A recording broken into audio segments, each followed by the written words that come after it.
The following content is provided under a Creative Commons license. Your support will help MIT OpenCourseware continue to offer high-quality educational resources for free. To make a donation or view additional materials from hundreds of MIT courses, visit MIT OpenCourseware at ocw.mit.edu. Okay guys, I guess I'll get started. So I guess one quick announcement is, so I guess everyone has taken a look at the prizes. If you can take a look at the prizes, and especially if you're near the top and expect yourself to be getting some prizes. So we haven't announced the final ordering yet because it'll also depend on like the homework, and then we'll decide, how much. It'll mostly just be number of points, but we might give a bit of weighting to people who have like a high points per game or something.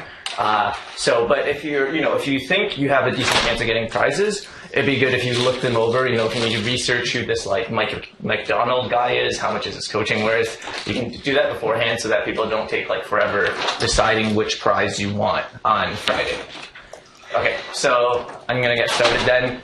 So this is going to be the last class I'm going to teach. So next, the final class on Friday is going to be guest lectured by Bill Chen. So I want to go through sort of an in-depth combinatorial hand analysis of a cash game hand. Go very in-depth on a hand where you have deep stacks and there's a lot of action and there's a lot of deduction that can take place. And then I'll sort of finish with some general poker stuff and answer any question you guys might have about like the poker economy, how certain things work, the history of poker. I'm happy to answer whatever questions. Okay, so first we'll do something more technical and more practical to the game. So an in-depth combinatorial hand analysis in cash games. So I'm going to look at the following hand. And the board is visible? It's good, okay. So this is a cash game. This is no longer a tournament now, and everybody has 100 big blinds. So the blinds are 1, 2, and everyone starts with 200. So it's 100 big blinds. The cutoff opens through 6, and we have 8, 7 suited on the button. And when it's this deep stacked, so in a tournament, this might not be a good situation to call because it just puts a lot of risk on you to bust, and also you're not really that deep stacked. But here with 100 big blinds, we can really realize a lot of our implied odds, given that we're both in position and we have a hand that plays very well, a suited connector that can make straights and flushes. So we decide to call, and the big blind also calls. Okay, so the flop is 10-8-6 with a club, and the cutoff continuation bet's 14. So one thing I'll talk about first is, continuation bet sizing. So I've said a bit about this, but I wanted to talk a bit more about bet sizing, and this is really just a review of what I've been talking about all class. It's the same principles when deciding your flop and turn bet sizing. So, you don't want to bet so small that your opponent has the odds to call with anything, but you don't want to bet so big that you're risking a lot of chips when you're bluffing. And also, if your raise size commits your entire stack anyway, like if you're roughly, let's say, betting 40% or more of your remaining chips, then you might as well go all in if it's the flop or the turn, because you probably aren't going to fold with, given that your hand is good enough to put in 40% of your chips, you probably have enough equity that you're okay putting in 100% of your chips. Remember that raising their bet gives them the option to re-raise, so that's always an incentive against raising a flop bet. The sizing should be bigger on dry boards and smaller on dry boards. We talked about this. And you want to bet a bit bigger when you're out of position. So he's kind of out of position here against us. And he bets 14 into 19, which is a reasonably big bet, but I think it's fine. So with our hand here, 8-7 of clubs, I think we definitely don't want to be folding. So let's talk about the differences between raising and calling. So we decided to call, and so what's the analysis? So we're definitely not folding. Raising, I think, is a bit suicidal when we have a medium strength hand that can play well in position on a lot of turns, and we have a backdoor flush draw, and our straight draw is very legitimate when there's no flush draw out there. So we decided to just call. We have to be a bit worried about a big blind check raise, but I think it's okay. It's not that big of a deal, especially when there's no flush draw. So the big blind folds, and on the turn is the queen of clubs, and he bets 30. Okay, so this is sort of a tougher decision now, and then the flop, I'd say. So let's analyze this. So he bets 30 into 47. We got 180 behind, which is about 4 times the pot.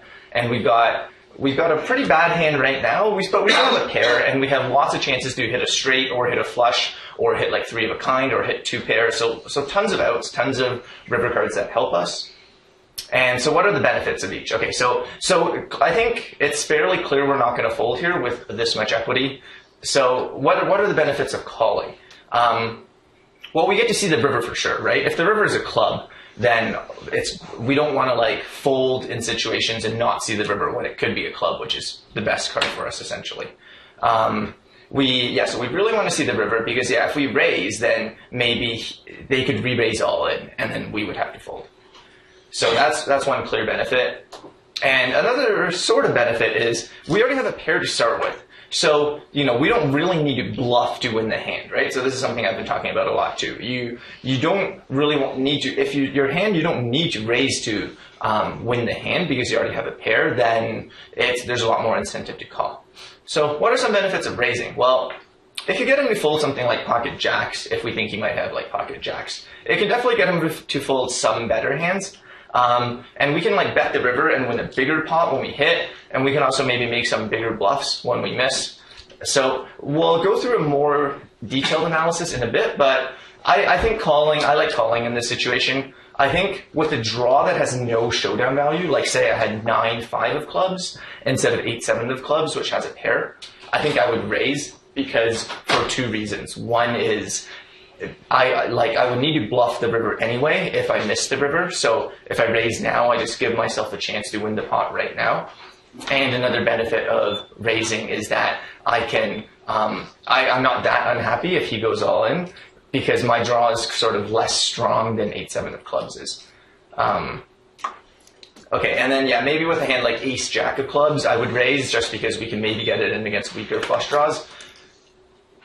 Okay, so this is a sort of a general principle that I haven't really talked about for playing on flops and turns is, in general, I mean, this sort of goes along with most of the stuff we've talked about in this class, but in general, when you have like the stone cold nuts and when you have weaker draws, you sort of want to, you want to be the one, you want to be betting and raising in a way such that your opponent gets the last bet in. So I'm talking about like, so one person is always going to go all in first, right? Like if you're raising each other or betting and raising, one person is going to go all in first, and the other person basically has to decide whether to call or fold and play for your stack. So if you have the stone cold nuts, then you sort of want to be the person having your opponent go all in first, because obviously you have a very easy decision. You just call and you're going to win. On the other hand, if you have like a weaker draw, which is essentially your bluff, right? Because we don't want to be bluffing with absolutely nothing. We want to be bluffing basically with our weaker draws. It's also an easy decision, because like if let's say we have a gut shot straight draw, so we have a 4 outs only, we're not that sad if our opponent goes all in on the flop or all in on the turn. We just fold. We have an easy decision. Whereas if we have a more vulnerable good hand, like we have top pair with a medium kicker, then it's sort of a tough decision, right? So we don't really want to be letting, like if our opponent goes all in, we have a tough decision. We're not sure what to do. And same with like if we have a stronger draw, like say we have a flush draw and we have 9 outs, and then our opponent goes all in on the flop, and we have like 1.6 to 1 odds to call or something. It's a difficult decision. And so with these hands, you generally want to bet and raise in a way that allows you to get the last bet in. Because with a stronger draw, your opponent gets to make a decision, but even if they have the nuts, you still have 9 outs. And with a more vulnerable good hand, I mean, if your opponent has the nuts, I guess you're kind of dead, but you're sort of protecting the times you go all in with your stronger draws. So following that principle, I decided to just call here because if I raise, then I sort of have to make a decision when he goes all in of whether to call with my medium strength hand and pretty good draw. Okay, so we call, and the river's an ace of spades, so we completely miss, and our opponent checks to us. So we decided to bluff the river for 70, and this is sort of the main decision I want to analyze, and it's going to be quite a complicated decision. So okay, let's do some quick analysis. So yes, we do have some chances of winning with our pair of 8s, so maybe you could make a case that there's no need to bluff because we do have a pair. But there's a lot of reasons to bluff. So one is there's a lot of higher cards on the board now. The pair of 8s, it looked pretty good on the flop, but now it's a lot worse after a queen turn and an ace river. So we could get him to fold a queen. He could have a queen, and he could very willingly be able to fold it. Also, the pot is big. Like, they bet the flop and the turn, and we called the flop and the turn. So sort of both ranges are just very strong because so much money has already gone in. So a pair of eights is not so good. If you knew he had two random cards, sure, a pair of eights will win a decent percent of the time. But when you know you're up against a hand that was willing to bet the flop and bet the turn, it's less likely the pair of eights is good. And then the ace is always a scary card. And another advantage of bluffing is this is why position is so great, especially when it's deep stacked in the cash game. We're in position and we know that he checked the river. So maybe he's trapping with like king jack, but it's more likely than not that it's a sign of weakness that he checked the river. So we could try to bluff him off his hand. Okay, so what about river bet sizing? So one thing is whether to bluff. Two is if you bluff, how much do you bet? So I decided to bet 70 into 107. And so what are the things to consider when you're deciding your river bet sizing? So one is there's no more cards to come on the river. So in some sense, there's less of a worry of betting really, really small because there's no such thing as like letting your opponent see a draw. But it still has a disadvantage, like if your opponent checks you and you bet small, it still does give them the option to check raise. So that is one thing you worry about if you're trying to bet really small. And another thing is you should bet big if your range is polarized. By polarized, I mean you either have the stone cold nuts or you have a bluff.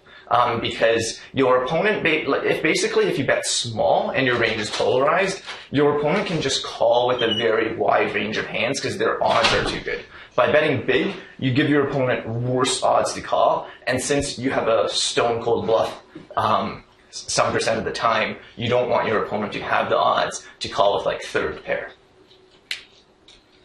Okay, so it doesn't matter what they did because our decision is betting 70. Okay, so now what I sort of want to do is, a lot happened this hand, right? We know they raised the pre-flop, bet turn, checked river, right? So in some sense, we have a ton of information. So in the tournaments that you play, maybe a hand like this doesn't show up that often because often it's just all in pre-flop and you can't really deduce that much about your opponent's hand. It's just like he has the top 30% of hands or something. But here we can actually do a lot of deduction. So let's replay the hand from our opponent's perspective and sort of exploitatively put them on a range. So let's go put ourselves in our opponent's shoes, consider all the actions they did, so I'm going to use exploitative analysis here. So, there are some flaws with this, right? We are sort of arrogantly assuming we're one step ahead of our opponent. We can build a mathematical model for our opponent. But still, this is a useful exercise, even though, yes, there are flaws. Maybe he's one step ahead of us. Maybe there's flaws in our probabilistic model. But let's just assume for the sake of the exercise that we can do this pretty well. Okay. So first of all, pre-flop. What's our opponent's range? Let's just say roughly he's opening from the cutoff. Let's say he's opening about 30% of hands. I think that's about reasonable for like an average player, and I think it's consistent with the guidelines I gave in the first lecture. So this includes any pair, any suited ace, any two Broadway cards, which are cards 10 and higher. It includes suited hands as bad as 5-3 suited. This is maybe like one difference between cash games and tournaments, where 5-3 suited is a pretty bad hand in tournaments when it's so short, but when it's 100 big blinds deep, a hand like 5-3 suited is a lot better than a hand like 10-8 offsuit. So it includes 5-3 suited, but not like 9-8 off, or like king-7 off, which are just terrible hands when it's 100 big blinds deep. So what's our opponent's range here? So they decided to continuation bet into the flop against two players after the big blind check. So, what can we put them on? So this is a complicated analysis, and you can't really do this during the game itself, but it's very useful to do it after the hand. So let's review the factors of why a player would continuation bet, and then consider why he continuation bet. So this is also sort of a review class. It's the last class, right? So what are the incentives for continuation betting? Well, your hand is good enough that it beats most of their calling hands, right? So you're betting for value, or your showdown value is poor, but you have some equity, you have some backdoor equity, you have some overcards or draws, and you're essentially bluffing. Another incentive is you're out of position like he is, and it's not like you can see a free turn card by checking, because I can still bet if he checks. So, so you want to bet, few opponents, you want to bet. Incentives against continuation betting. One is your hand is so dominant that you need to give him a turn card to hope that he improves. So this is like the trap, the slow play. You have decent showdown value, but not amazing showdown value, so like middle pair. You don't want a continuation bet if you have like zero equity on a reasonably drawy board like this one. And there's too many people for you to fold out, or like you're in position and you can see a free turn by checking. So there's a lot of things, so let's look at the situation again, keeping some of those factors in mind. He continuation bet and do 10-8-6 rainbow, which means 3 different suits. Okay, so let's roughly put him on. Okay, so actually before I show this slide, let me think what the best way to do. Okay, I'm going to use the annotate feature, and we'll sort of try to write on here what hands we think he can have. So this is going to take a while, but I plan on spending the next 20-25 minutes discussing this hand. Okay, so does someone want to say a hand that you think is in his range at this point in the hand? Pretend we don't know what he's going to do on the turn yet. Just at this point in the hand, can someone tell me a hand you think is in his range? Yeah. Ace Jack. Okay, yeah, Ace Jack, okay. Yeah, I think that's reasonable. It's actually, I think, a bit weak, but let's say like Ace Jack suited with the backdoor flush draw. Or, okay, I'll write down Ace Jack for now. Okay, so someone want to tell me another hand? Yeah. No, we need to pair maybe 9-10 and Jack suited, or Ace-10. Okay, Ace-10, sure, Jack-10, 10-9, okay. Someone want to tell me another type of hand, maybe? Yeah. We like pocket jacks. Okay, good. Pocket jacks, yeah, so that's a clear value hand. Yeah. Okay, someone want to tell me sort of another type of hand? What about queen jack? Queen jack, okay, that's a good one. So queen jack, I think, is like one of the best draws. Oh, maybe not the best draw. What is the best draw, would you say? Queen jack of clubs. Queen jack of clubs, yeah, but queen jack of clubs only, it's not the best straight draw, right? Yeah, what's? Jack 9. Yeah, Jack 9. Jack 9 or Queen 9. So, okay, so I've roughly, I wrote some hands here. Okay, Jack 9 or Queen 9 or like 5-7. Okay. One pair of 6. Is it possible? Pocket 6s. Yeah. Yeah, okay, that's good. Yeah, so we'll write that down. So pocket 6s, good. Okay, here's a question. What do you guys want to put him on if he has like a really, really good hand? Like, what do you so this is open-ended. I didn't come with a planned answer. Do you guys want to assume that he checks with pocket 10s and like 9-7, basically the absolute best hands on this board to trap us, or do you want to assume that he bets?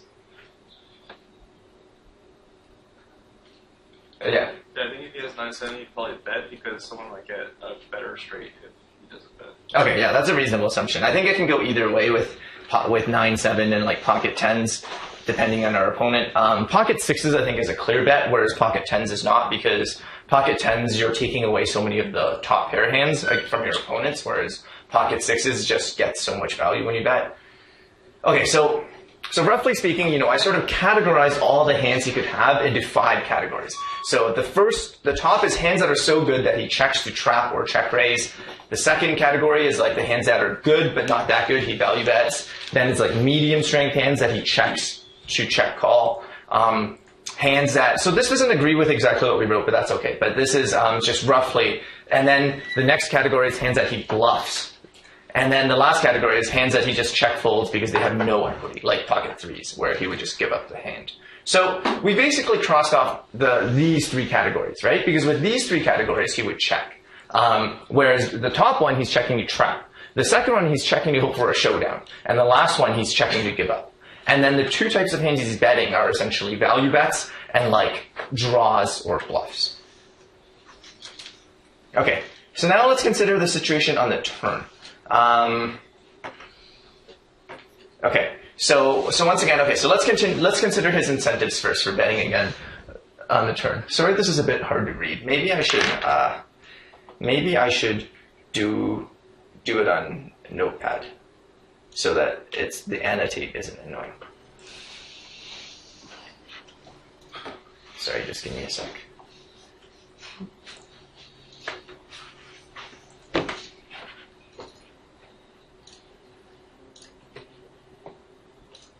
Okay, so what are the incentives for betting again on the turn? So one is you bet a good hand for value on the flop, and your hand is still good on the turn, right? So you're betting for more value.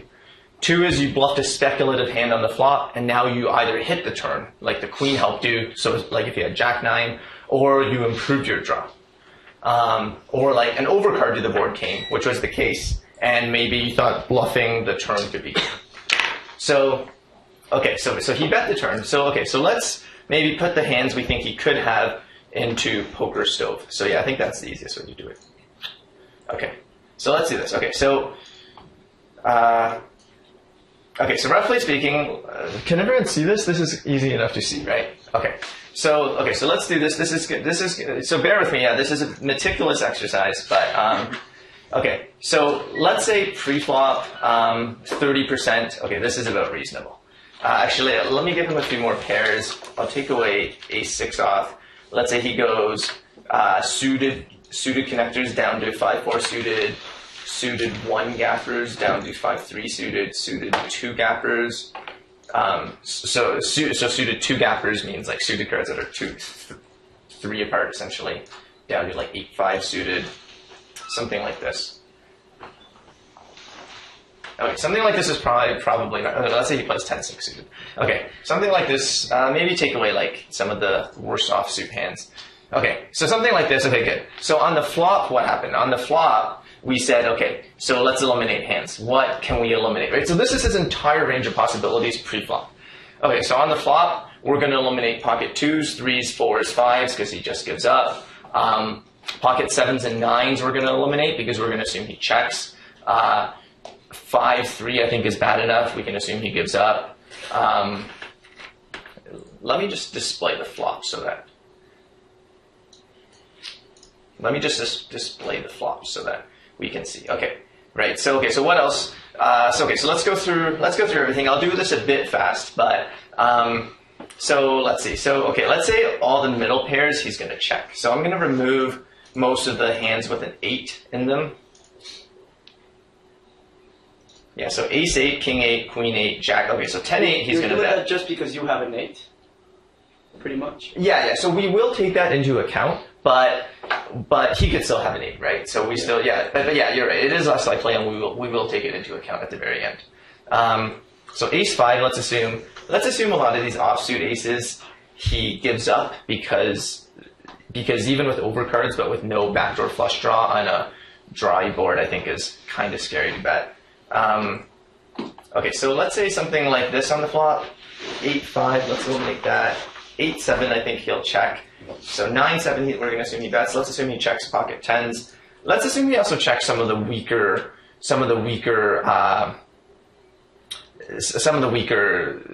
tens, like jack 10. Let's suppose he checks. Okay, so this is about reason. Maybe 10-9 he checks as well. 10-7 he checks. I guess like. Okay, 9-8 he checks. Okay, am I missing anything? Does someone see something that you disagree with? King, queen off, king, jack off. I think those are too weak to bet into this board. Queen 9, king 9 suited, ace 9 down to here. Okay, I think this is roughly. It'll get easier on the turn, basically. Okay, so let's say this is what he's going to have on the flop. Actually, some of these weaker aces probably should be eliminated. Okay, let's eliminate everything down to ace-5 and below. Ace-7 and ace-9 we'll keep in because he has a straight draw.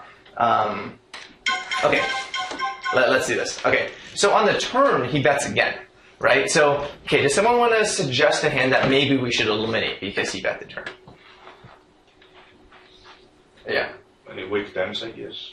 Okay, good. Yeah, I think that's a very good answer, yeah. So let's get rid of ace-10, king-10. Because those are no longer good hands. Or they're no longer, I think, hands that you want to really continue betting for value, right? Queen 10 is good because it's hit 2 pair.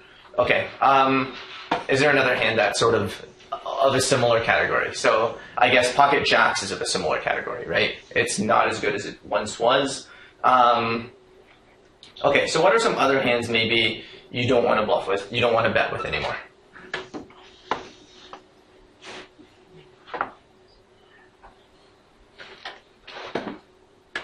Are there any hands you think maybe he would just give up? Because the 6-5. Yeah, I think that's reasonable. I think the hands like I think the hands like most of these, we can assume he's going to give up on a queen, like 5-4 especially. On the flop, on the flop, he didn't even have a great hand. It was just drawing to a 7, but now it's sort of worse. So yeah, let's get rid of 5-4. Do you think they would continue betting like 9-6 or 7-6? Yeah, even 7-5 is a lot worse after the queen, because 7-5 was like drawing to a 9. But now when the queen comes, the 9 is not a good card because you still lose to a jack. So maybe we can get rid of that one. Do you think they definitely continue betting with ace king, ace queen, ace jack, and all of those? Yeah. Maybe if they had ace queen, they would continue betting it and just pretend I had it all along. Yeah. So ace queen I think is good. All right. So yeah, I think this is about good. Ace 9. Some of these hands I think they would probably stop bluffing with. Like I think jack 7 suited is pretty. Maybe some of the 6s also. I think it's hard to. Even like ace 7 suited, I think it's hard to continue bluffing because as you see, there's already enough hands with draws, right? Like there are already a lot of bluffs here, like king jack, ace king. I guess like queen 9, 9-6, some of these. So yeah, maybe he'll bluff with these, but okay, let's get rid of these. So we've sort of cut down his range a bit. All right, so now it's a river situation, and he checks. So what does this mean? Well, it seems improbable that our opponent would be trying to trap us with this check because he's already been showing plenty of aggression, so it's hard for him to like pretend he suddenly has a bad hand by checking. And with the pot already so big, he can get a large percent of our remaining stack into the pot just by betting instead of check raising. So it seems like it's less likely he's checking as a trap. And also, the ace is sort of a better card for his range than ours because he's the one who's been betting. So, having draws, having overcards like aces. And for us, we're much less likely than him to have an ace. So if it's a better card for his range, he should be betting both for value and with his bluffs. So that being said, so let's suppose we assume it's sort of unlikely he has a really, really good hand, but he could still easily have a hand that beats ours and calls our potential bluff. So now let's go back to Poker Stove and eliminate some more hands. Okay, so what are some hands we can eliminate after he checks the river? Aces. Aces, yeah, I think that's a good one. I think aces, pretty clearly he'll bet again on the river. What's another hand? King jack. Yeah, king jack, I think. Right. So let's eliminate all the good hands that we think he's going to continuation betting, right? I think any straight, I think it's reasonable to assume they're just going to keep betting. Like 9-7, even though it's nowhere near the monster it was on the flop, it still only loses to jack 9 and king jack, so let's get rid of that one. Certainly like ace queen, all those. Yeah. So let's do that. So let's suppose, I think most strong 2 pairs, I think definitely he'll keep betting. So let's get rid of that. So let's get rid of ace queen. Let's get rid of queen queen. Let's get rid of queen 10. I think queen 10 is good enough. Ace 8. Let's get rid of that one. I think that's good enough. Pocket 8s, pocket 6s, I think is good enough. Okay, good. So we got some hands here.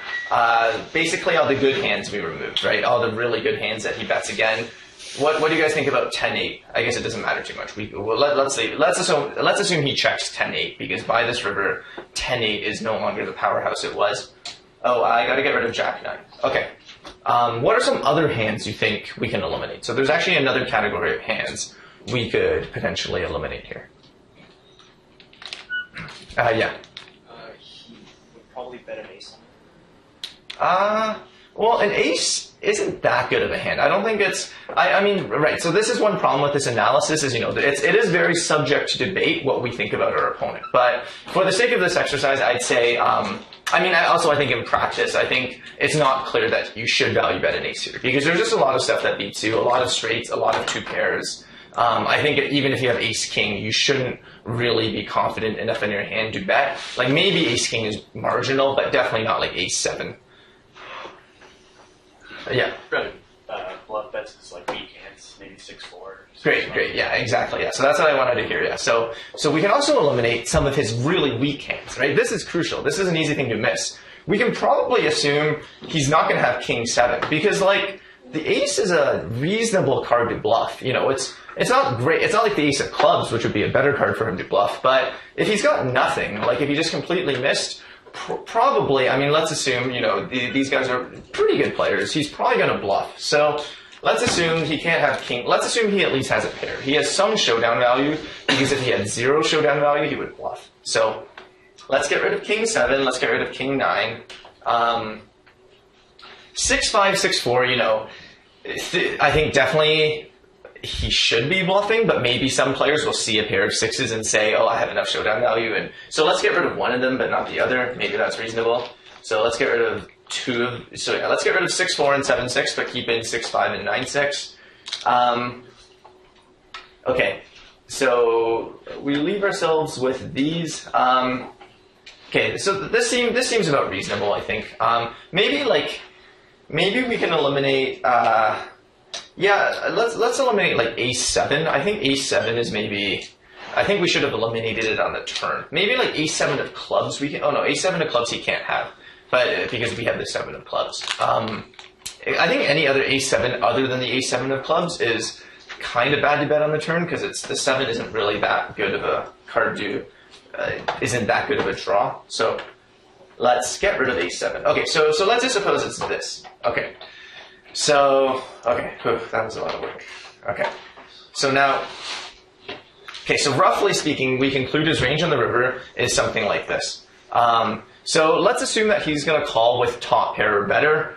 Once again, this is, you know, a pretty strong assumption, but let's suppose this is the way we think he's going to play. He's going to call if he has an ace or better, and fold otherwise. So we're risking 70 to win 100. And okay, so let's do an exact calculation now of how many combinations of these hands. Okay, so I'll do this on Notepad. Okay. Okay, let me pull up the board. Okay, so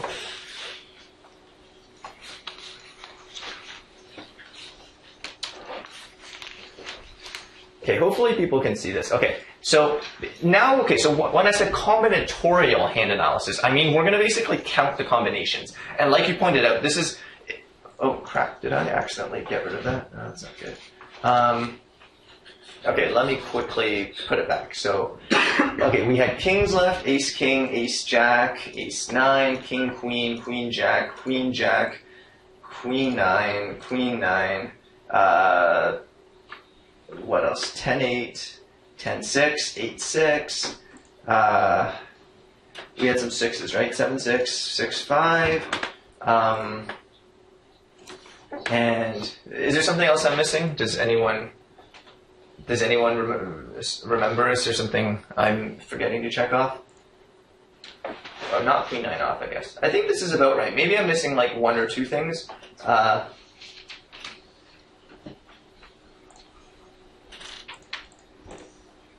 No one sees anything? I think this is approximately what we had, right? Okay, yeah. Hopefully I didn't miss enough that it drastically changed. It shouldn't. But, okay, so let's count the combinations, because you can look at this square on the poker stove, and let me clear this annotation. Sorry, I should have done that a while ago. Okay, so you can sort of see the yellow hands on the square, and sort of roughly see how many hands of each type, right? So there's essentially 3 types of hands he could have, right? There's hands that call, there's hands that beat us and call, there's hands that beat us and fold, and there's hands that we beat and fold. But the thing is, if you just look at these yellow squares, it won't give you the right probabilities, because we have certain cards in our hand, and also, because of the specific way suited combinations work, there's different combinations of each hand. So, okay, so let's go through this. So, how many combinations of ace-king are there, ace-king suited are there, so we assumed he had a backdoor flush draw on the flop, but, so how many combinations of ace-king suited are possible? Don't worry about the backdoor flush draw part. It doesn't matter for this example. So how many combinations of ace-king suited? 12? 3. So because it has to be suited. And it can't be spades because the ace of spades is on the board. So yeah, so it's 3 combinations. Okay, ace-jack suited. 3. Okay, good. Ace 9 suited. 3. Okay, good. All right, pocket kings. Right, so pocket kings is 6, because there's no kings, we don't see any kings, and there's no such thing as suitedness. So one thing you realize in this, so pocket kings, we're assuming he's going to fold. One thing you'll realize in this exercise is you got to put a lot of weight on the offsuit hands instead of the suited hands, because the offsuit hands combinatorially have way more possibilities, essentially 3 times as many possibilities as the suited hands. So like this queen jack offsuit hand here has a huge weight in our calculation. That's by far his most likely hand, because it's the only offsuit hand we're putting him on. Yeah, it's the only offsuit. Is it really only the offsuit hand he could have? I guess according to our analysis, we're assuming the only offsuit hand he could have is queen jack off. So how many combinations of queen jack off are there? 12. Okay, sure. Let's just say queen jack in total. Queen jack suited plus offsuit is 12. Because we see a queen, so there's 4 jacks, 3 queens, 3 times 4 is 12. It could be suited or not suited. So okay, that counts for both of those. What about king queen suited? 3 as well. So it's 3 as well, but I'm going to put it as 2, because I'm going to assume if he had king queen of spades, which has no flush draw, like no runner flush draw on the flop, I'm going to assume that he would have folded king queen of spades on the flop. So I'm going to give it 2. Okay, so which ones haven't we done? Queen 9 suited, how many combinations? 3? Mm-hmm. Everyone agrees, okay. 10-8 suited, these get fun. So the reason why 10-8 is suited is because we're assuming he doesn't raise 10-8 offsuit pre-flop from that position. So that's why 10-8 has to be suited. So how many combinations of 10-8 suited? 2. Okay, how many combinations of 10-6 suited? 2 as well. 2. How many combinations of 8-6 suited? 1. 1, yes, okay. Okay, so I didn't, oh no, hang on, I miscategorized this one. So queen 9 is in this category that he's folding. These are all the hands that call our bluff and beat us. And, okay, so the last category is the hands that we can actually beat if we check it down. So it's very small, right? It's just 7-6 suited and 6-5 suited. Okay, so 7-6 suited, how many combinations? 2. 2, 6-5 suited, 3. Okay. Did I miss anything? I think this is it, right? Okay, so we basically have to tally it up. So here there's 14. Here there's 23. And here there's 5. Okay? And then essentially, okay, so now that we're done this calculation, we need to basically run the numbers with these calculations. So essentially, roughly speaking, they're going to fold more than half the time.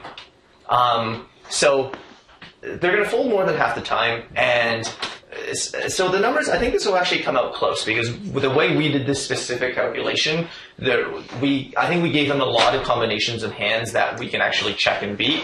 But I think this will still definitely call for a bluff. But it is close if you've done the homework. The homework sort of addresses this, right? It's not just what probability is he bluffing. It's the probability it's not just the probability he's calling our bluff.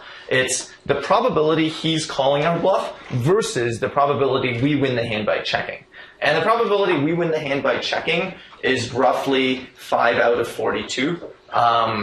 So, which is pretty small, and he folds more than half the time. So if you run the numbers, you'll see that bluffing is overwhelmingly profitable. And I think this is a good example of why this combinatorial analysis is good, is because if you look at Poker Stove and you look at this, you might actually think bluffing is bad, because you look at most of the hands, ace king, ace jack, ace 9, 10-8, 10-6, 8-6.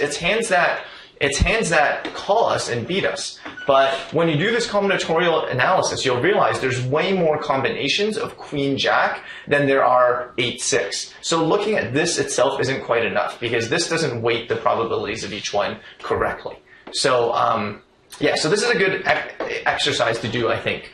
Even though we made a lot of assumptions in our model, but it's a very good exercise to do after the fact, to sort of just analyze what are all the different possibilities. Okay, so I'm going to take a quick break here, and then for the last half of the class, I'm just going to talk about some general poker topics. So no math, no poker hands, but just some general stuff about poker, some ending remarks, since this is the last time I'm teaching, since Bill Chen is coming next time. If you want to, during the break, think about any questions you might want to ask me about poker in general, or specific hands. Yeah. So we'll take like a 2-minute break. Make sure you hand in the homework.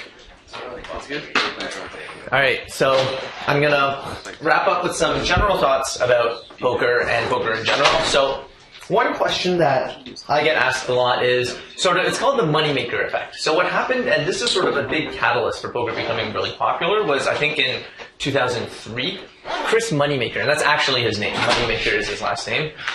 He spent like $1 playing in this like satellite on PokerStars, won a seat to the World Series of Poker main event, and then went there and then won the whole thing for like $2.5 million. It was a beautiful Cinderella story, and then people heard this, and also like they made it seem like, it's not like the lottery where you got to get really, really lucky to become rich. It's literally, this guy is really smart, he can read people, and it's all skill, and then he did this, and it's sort of like anyone can become a poker star, just like Chris Moneymaker.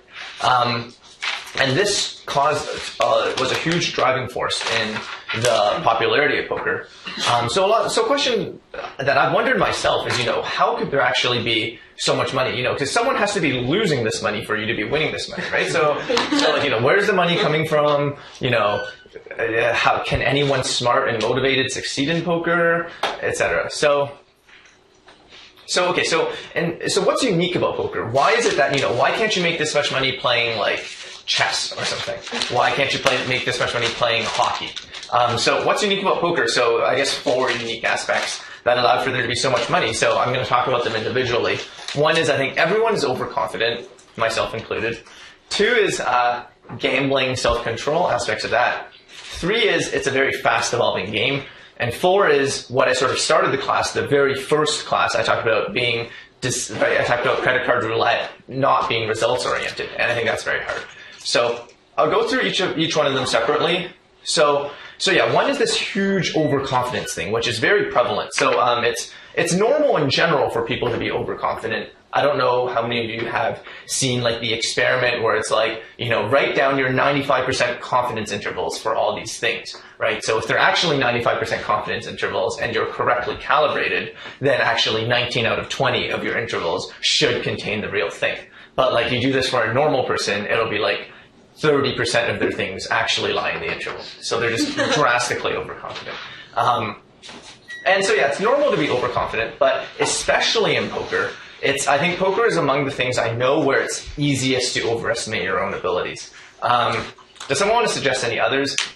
Is there something else you think where like, everyone thinks they're good at this thing? So I can think of sort of like 2 examples that I think are sort of true. Okay, raise your hand if you think you're a below median driver. Oh wow, some people actually are willing to do it, because I very rarely talk to someone who admitted to being bad at driving. Everyone I've ever asked about their driving skill thinks they're really good at driving a car, myself included. I definitely don't think I'm a below median driver. Another thing is teaching. I've also rarely talked to someone who thinks they're worse than median at teaching. I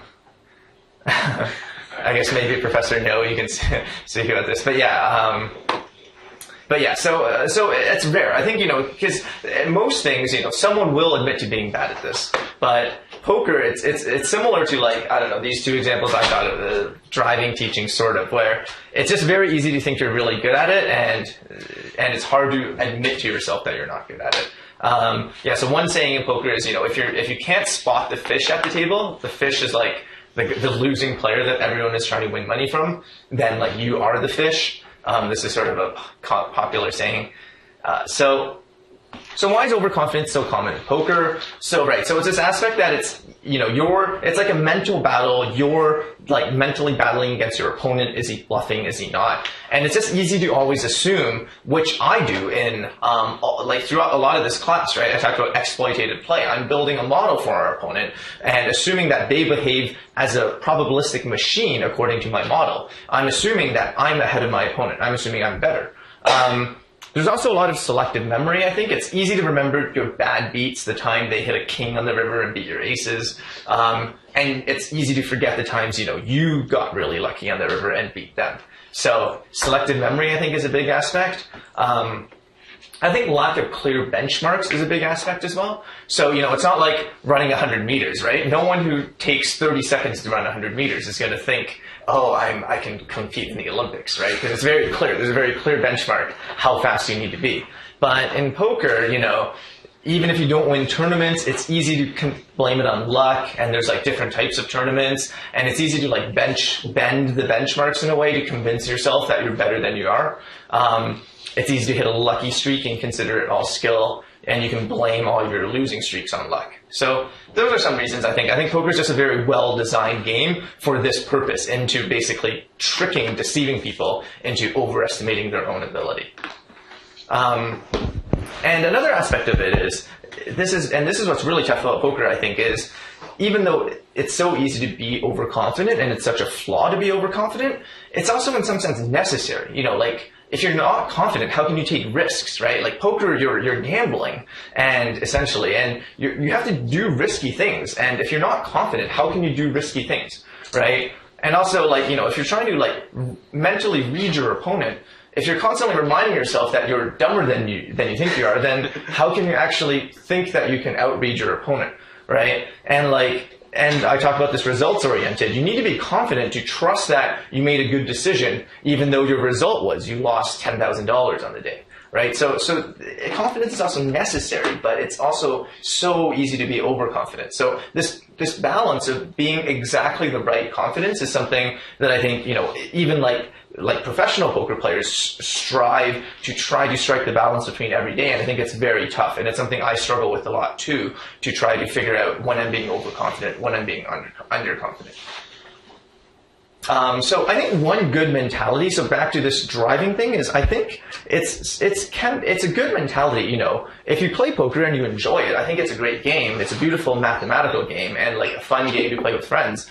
If you just are willing to admit, I play in this home game every Friday night. I'm probably a below average player. I probably lose on average $10 every time I play. I think that's totally fine. It's just like spending your Friday night going to see a movie. You pay $10 and you're happy to take $10 out of your wallet and not see it again, right?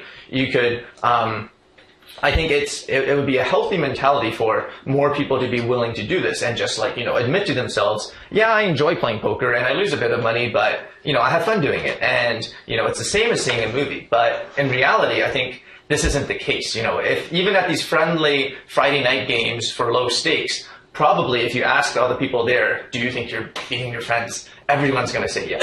Right? Everyone's not saying, oh, I'm going there essentially paying $10 to play poker with my friends. Everyone's saying, I'm winning a bit of money or whatever, right? So I think that's an important mentality to try to have that. I think poker can, and I think it's fine, if you're not you don't have to be the best at everything, right? So one story I like to tell is, so David Einhorn, he's like a billionaire. I think he founded Greenlight Capital or something, and he actually won $4 million in a $1 million buy-in poker tournament and donated it all to charity. So, and after the fact, he's obviously like a super smart guy, and so he played a $1 million buy-in tournament. So everyone else playing this tournament is like a poker professional, the best in the world, and he's just like this rich billionaire who doesn't really, he wasn't bad, but he just started playing poker. He was he's a smart guy and he got coaching to play it, but he was the clear loser in the tournament.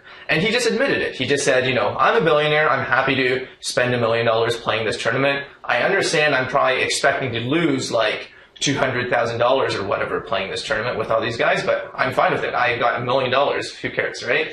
And he was just very honest. And even after he actually won $4 million, he didn't come first. He came third. He just admitted, he said I was very lucky. I came in expecting to just lose this $1 million that I don't care about.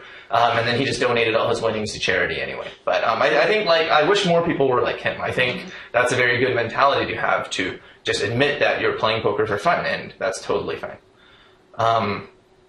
Okay, so the second thing I want to talk about is sort of gambling self-control. So I think this can also be the downfall of a lot of smart and motivated people trying to get into poker. So these are some things that can happen, right? So after getting unlucky in the previous hand, you play the next hand poorly because you're upset, you're tilted, as poker players say.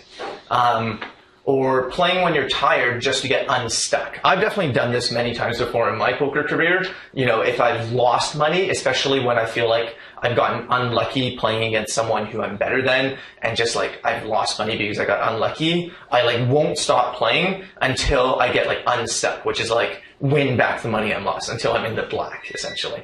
And, it's terrible because even if I'm a bit better, if I'm playing with this mentality, trying to get unstuck, I'm just going to be making the low average decisions, and it's just not a good thing to do. And also from the other side, it can be hard to rationalize gambling. So it's hard to stop yourself from gambling too much, but it's also sometimes hard to rationalize that, gambling, there is a lot of stigma around gambling, right? You have to convince yourself that, I shouldn't be too scared. Gambling is, I'm playing this game that involves, you can call it gambling. I'm playing this game with a lot of luck, and you got to convince yourself that this is what I'm fine with doing. It's like a lottery. And, you got to sometimes make decisions under pressure as well. And you just got to rationalize to yourself that, there's a lot of luck in this, but this is the game I chose to play. So, okay. The third thing is, so fast evolution, I think, is another big aspect of how there was so much money in Texas Hold'em for so long. So it was a relatively new game, also with a lot of hidden depth.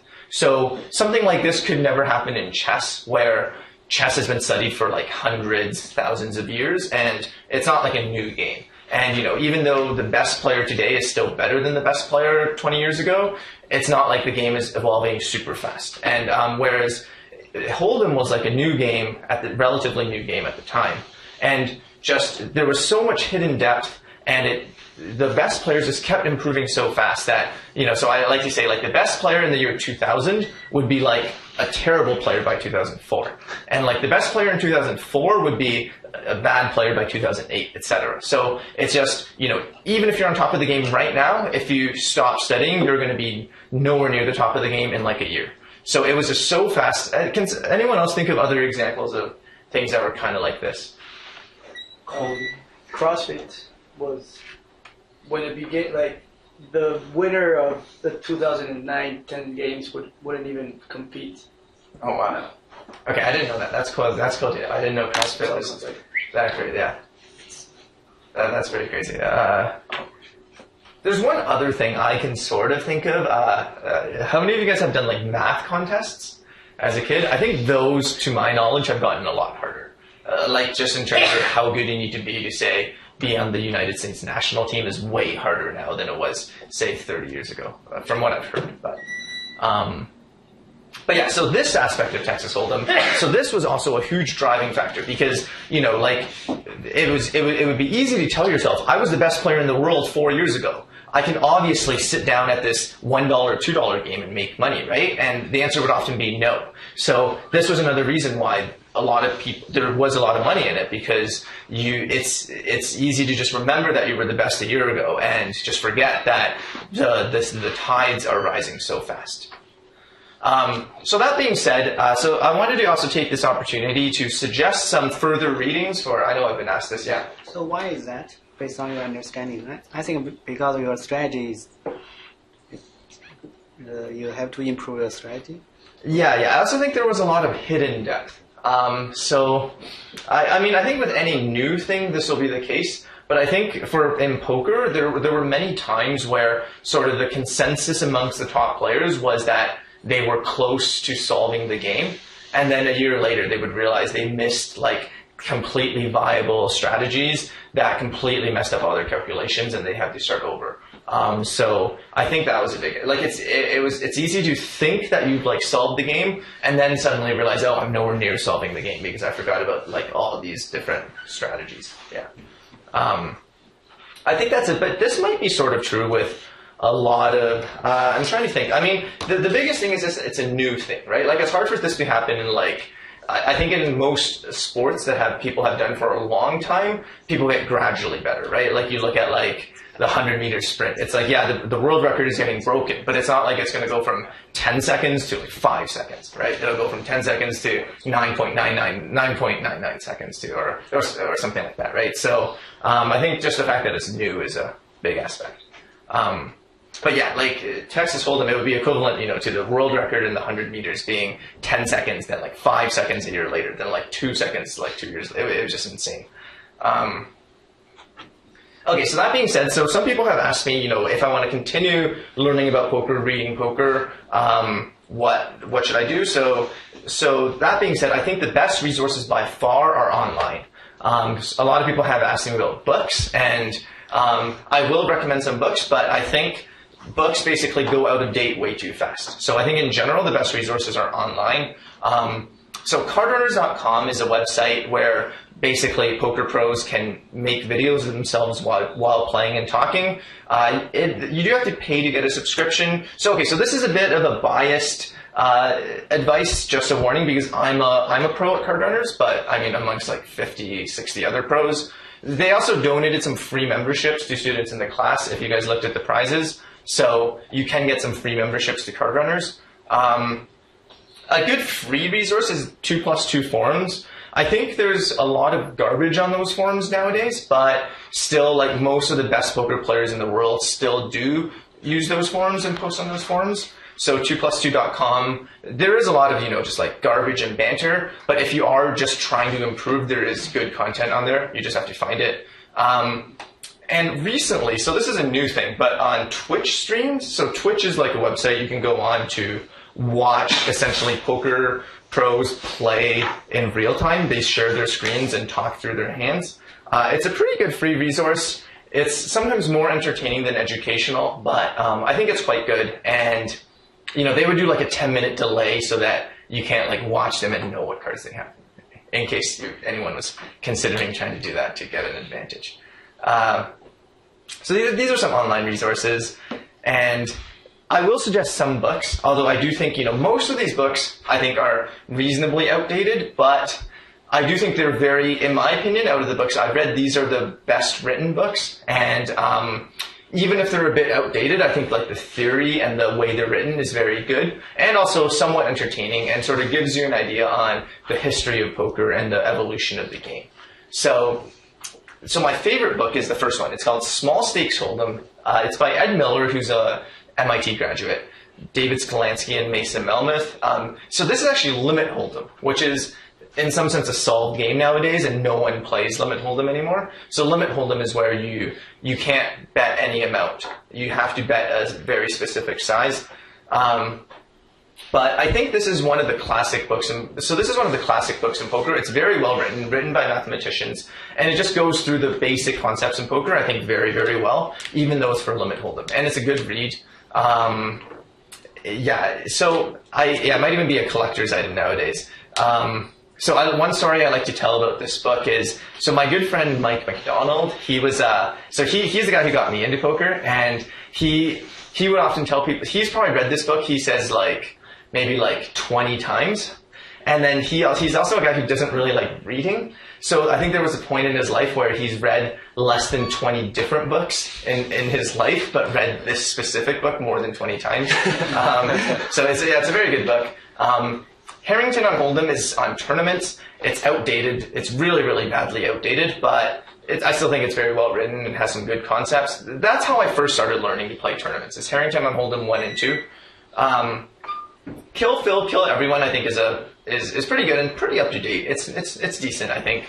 Every Hand Revealed is Gus Hansen's a very famous poker player who's been around for forever. It's a book where he goes through every hand he played in this tournament that he won, and I think it's more entertaining than educational, but definitely a really good player.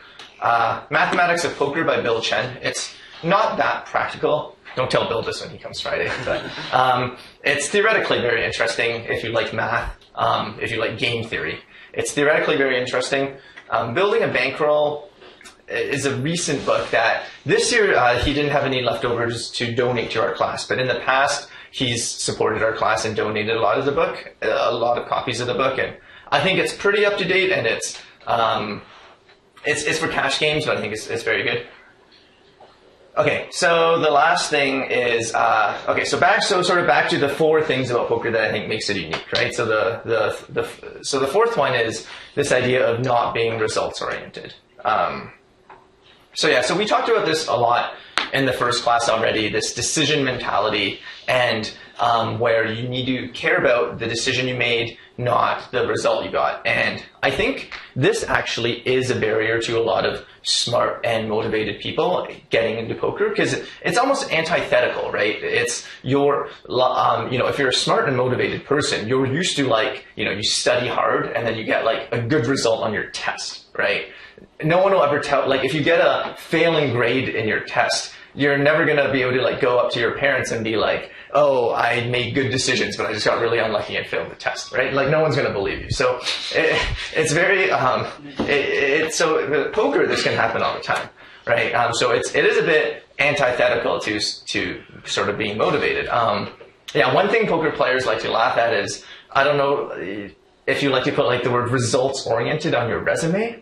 I've seen seminars that teach you to become results oriented and advertise this as being a great thing. You achieve results, you work hard, make decisions, and you achieve results. But we always laugh at this, and just because results oriented is always a negative term in poker. If a poker player says someone is results oriented, they don't respect them very much. But I've seen resumes that where people say I'm very results oriented. And okay.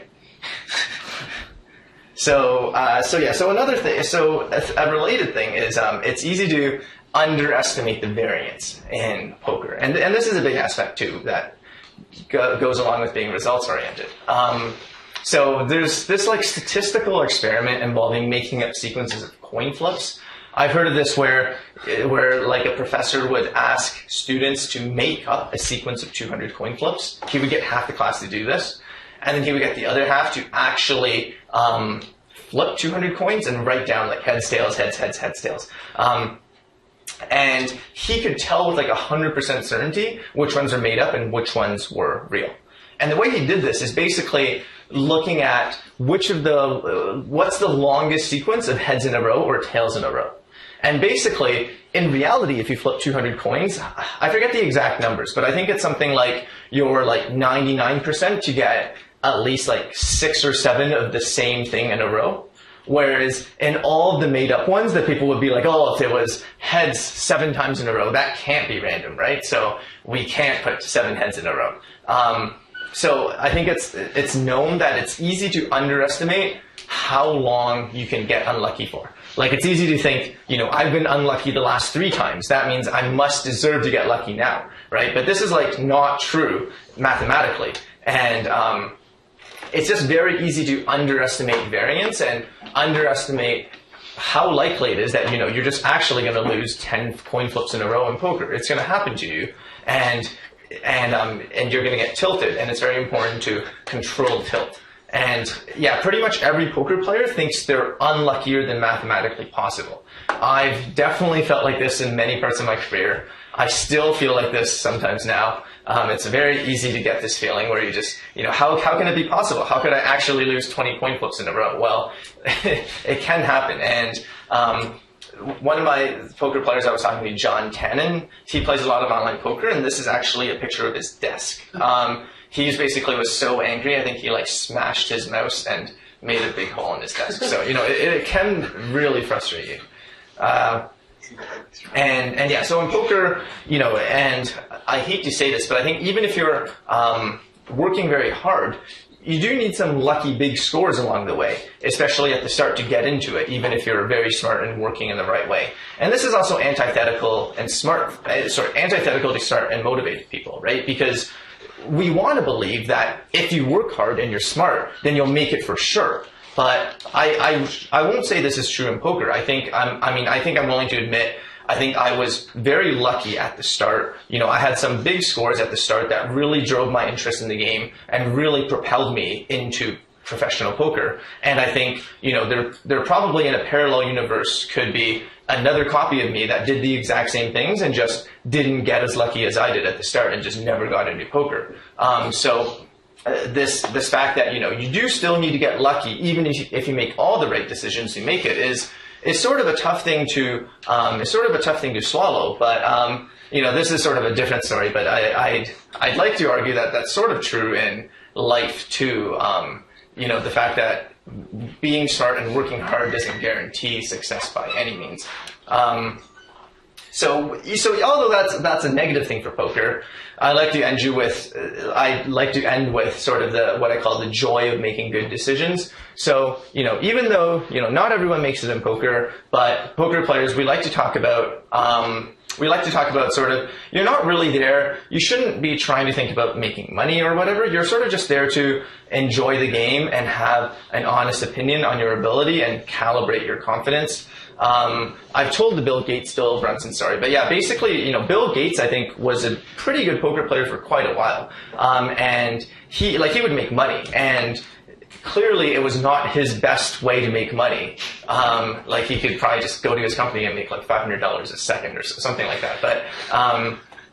But when asked about it, Bill Gates would just say, I love making good decisions. I love thinking about this game, making decisions. And even though clearly the money means nothing to me, it's still important to me as a personal goal to succeed at this game and make money, even though it doesn't mean anything. But so it's about this joy of making good decisions. And I think part of the reason Bill Gates was able to be quite good was because the money meant nothing to him. He didn't really care about his results and how much he made or lost, clearly. He just focused on making the best decisions.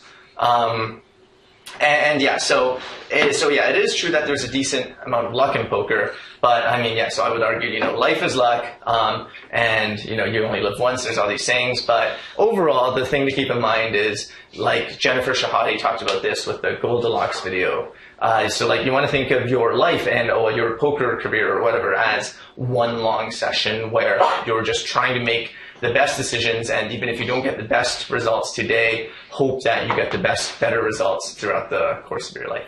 That's the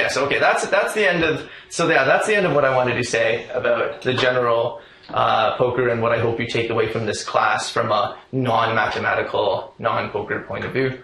I guess there's a bit of time for questions. There's a lot of things I didn't talk about, but I'm happy to answer questions about. So, I'm happy to answer any questions now. Yeah. Now that there are no longer any class tournaments, where can I go to play to get better and improve? So I think, so there's an MIT Poker Club, and they run tournaments on PokerStars similar to the way the class works. The way you can get into the poker club is, so Lee Marie is part of it. She's like one of the exec. You maybe ask her, send her an email. I can ask her. I'll ask her and I'll send something to the class if you guys are interested in continue playing poker on PokerStars. And so there's the MIT Poker Club. And I know in the past sometimes the class has continued playing tournaments after the class is over. We would have like a tournament every Saturday or something for people to play, but I don't know if they didn't last very long. I think people quickly lost interest in it, but I think just the poker club. Actually, Martin, you're in the poker club, right? So maybe you can say something, answer that question better. Yeah, so sometimes we have home games where people can play like 25 cents, 50 cents coins usually. So there's like a million. Okay, so I'll find some information from Lee Marie and Martin, and I'll send something to the class, and I'll give you guys some pointers. Yeah. How do you personally deal with down swings? So I guess definitely I've gone through bad downswings and times where I really hated the game. I think I mostly just took a break. So I mostly just took a break. So the first time I had, so my first couple of downswings when I was first starting, Yeah, I kind of just took a break from the game for a while, like a month or something, and then came back. That's sort of what I did. Nowadays, I'd say in like the last 4 years, I'd like to think I was fairly good at dealing with downswings. You know, I've sort of went through enough downswings where I kind of was able to just keep it together through it for the most part. Like maybe I'd play slightly less, but I wouldn't quit altogether. Yeah.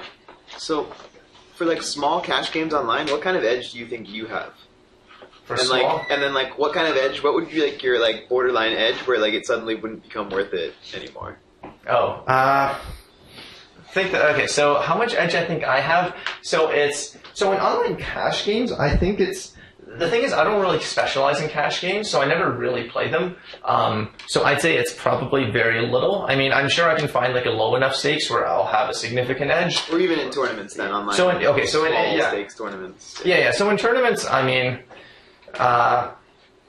like I'd say there's still still a decent edge, and I'll play it but mostly I'd say I'll play poker mostly for fun nowadays.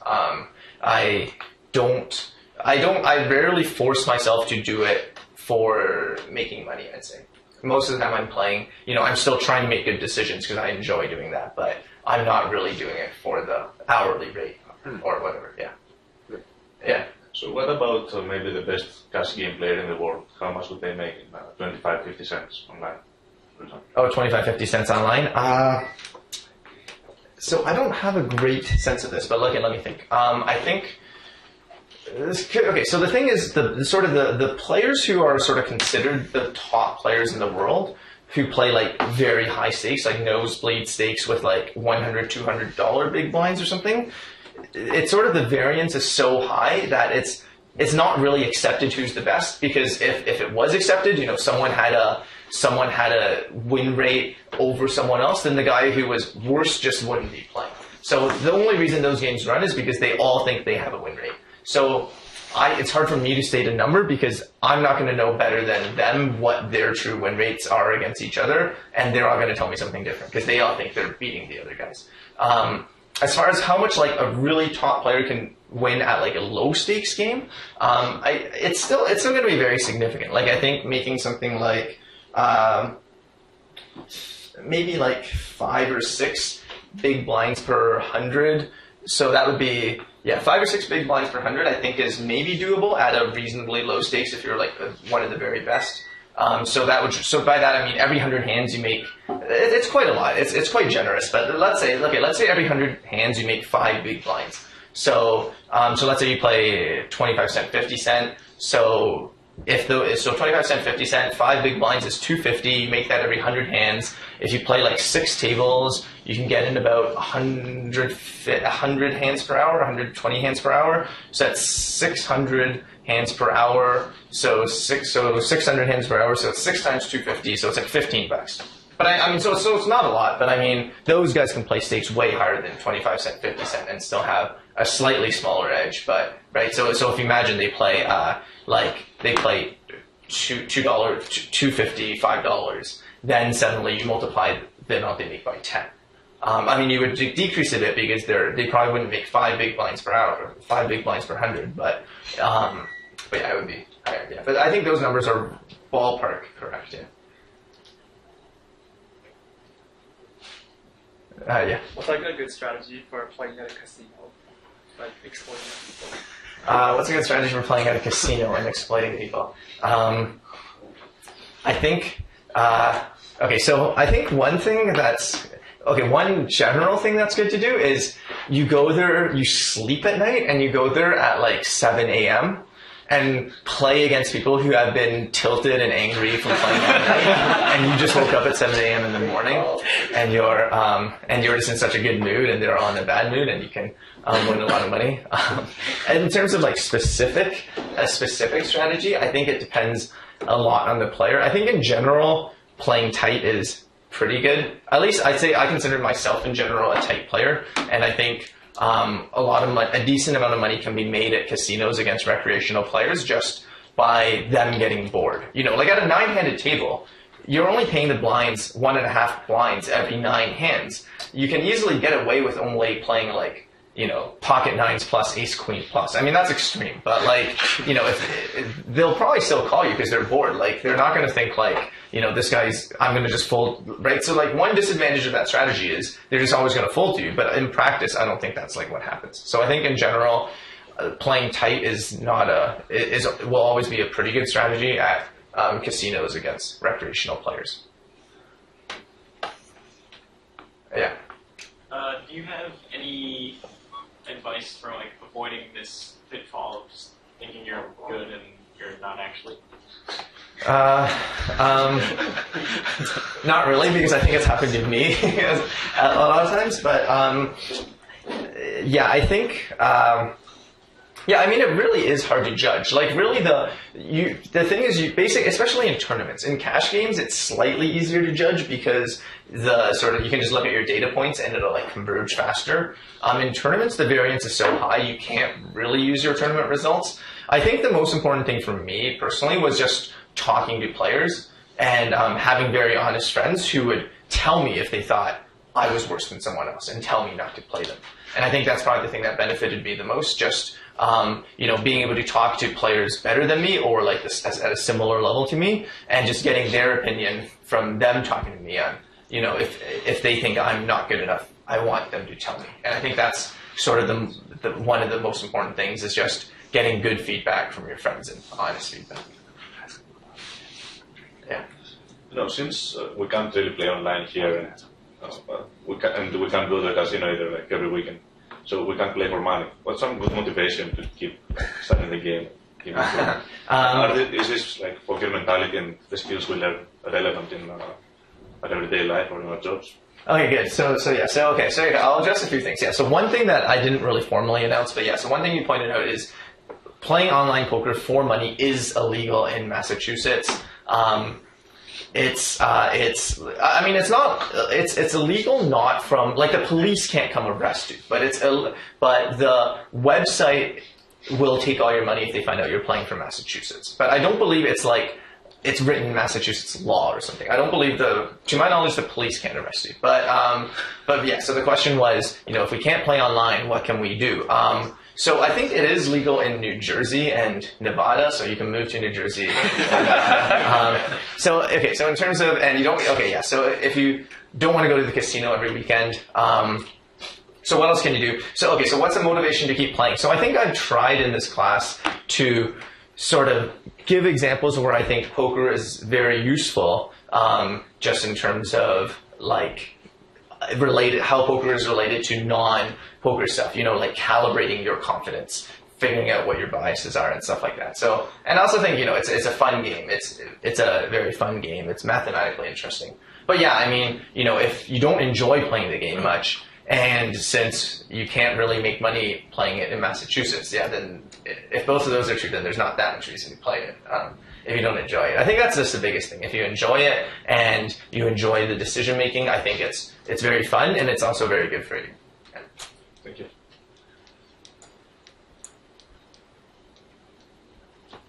All right, cool. Yeah, so if there's no more questions, then I guess, yeah, so we'll call it here, and then this Friday will be the last class. There's 2 more nights of tournaments left, and yeah, I'm excited for Friday for Bill's lecture and to hand out the prizes.